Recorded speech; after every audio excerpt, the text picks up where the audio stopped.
مسلسلات رمضان 2024 من الاخر وبدون مقدمات. فما 3 مسلسلات وسيت كوم يستحقوا الفرجه في رمضان السنه. قبل ما نقول لكم عليهم شنوما، ما تنساوش هذاك اللايك وشير وسبسكرايب ويلا ننطلق. اول حاجه فلوجه الجزء الثاني، بعد النجاح الكبير اللي عرفه في الجزء الاول والضجه الكبيره اللي عملها، سوسن الجملي تقرر تعمل الجزء الثاني من المسلسل انتاج سامي الفاري، وباش يتعدى بالطبيعه على قناه الحوار التونسي. اما الحاجه اكسبسيونيل باش نشوفوها في الجزء الثاني كونه باش نشوفوا برشا وجوه جديده كيما النوردو. وحسب رايكم فلوجه الجزء الثاني نجم يعمل شويه من نجاح فلوجه الجزء الاول؟ اكتبونا في كومنتات.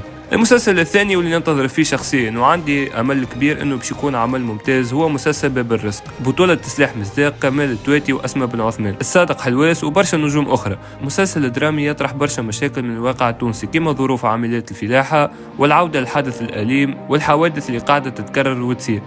اخراج هيفل بن يوسف. كما قلت لكم نتوقع انه باش يكون حاجه كاسحه وباش ينافس فلوجه في رمضان 2024. سيت كوم اولاد الحي في دبي. السيت كوم هذا يتمثل بالحق في دبي، بطولة جعفر القاسمي، طارق بعلوش واحمد الاندلسي. سيت كوم تضخ عليه برشا فلوس ومتوقع نجاحه في رمضان 2024 وباش يتعدى على قناه التلفزه تي في، واللي اول مره باش تشارك بعمل رمضاني. وحسب رايكم القناه هذه اسكو باش نجم تجاري النسق نتاع قناه الحوار التونسي والوطنيه وتنافسهم ولا لا؟ اما مهما كان العمل هذايا نعطيو ريسبكت كامل للقناه هذه اللي برجوليه ما يتفرج فيها حد وما يعرفها حد، وهاي السنه طرحت لنا عمل جديد خير برشا قنوات اخرى كيما حنا بال وغيرها ما طرحتش حاجه تستحق اني نذكرها في الفيديو هذا. مسلسل سوبر تونسي يتعدى على قناه نسمه الجديده، هو في الحقيقه قناه نسمه وتزيدوا شويه حاجات وتخليه مسلسل، وكما قلت لكم بالطبيعه باش تعطي في رمضان 2024. بالطبيعه اخر سيت كوم هو يشوف لي حل كيما الناس الكل. فما برشا عباد ما تعرفش اللي يشوف لي حل كل عام قاعد ينافس على المسلسلات والسيت كومات اللي ضخ عليها فلوس. عمناو برشا مرات يتكلاسا هو الثاني وقناه الوطنيه الاولى تتكلاسا في المرتبه الثانيه